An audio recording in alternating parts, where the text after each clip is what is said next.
జనసేన అధినేత పవన్ కళ్యాణ్ మంత్రిగా ప్రమాణం చేశారు. మంత్రి శాఖపై క్లారిటీ వస్తే ఇవాళో రేపో బాధ్యతలు కూడా తీసుకుంటారు. పిఠాపురం నుంచి విజయం సాధించిన పవన్ కళ్యాణ్కు సంబంధించిన వ్యక్తిగత వివరాలు అధికారికంగా విడుదలయ్యాయి. ఆయన అఫిడవిట్లో పేర్కొన్న వివరాల ప్రకారం ఈ వివరాలు ఉన్నాయి. అసలు పవన్ కళ్యాణ్ ఏం చదువుకున్నాడని చాలామంది ప్రత్యర్థులు ట్రోల్ చేస్తుంటారు.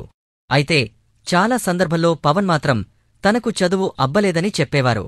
ఇన్నాళ్లకు ఆయన చదువు విషయం బయటకు తెలిసింది. పవన్ కళ్యాణ్ 10వ తరగతి మాత్రమే చదివారు.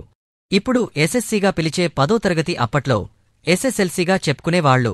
1984లో నెల్లూరులోని Saint Joseph English medium school నుంచి పవన్ కళ్యాణ్ 10వ తరగతి పూర్తి చేశారు.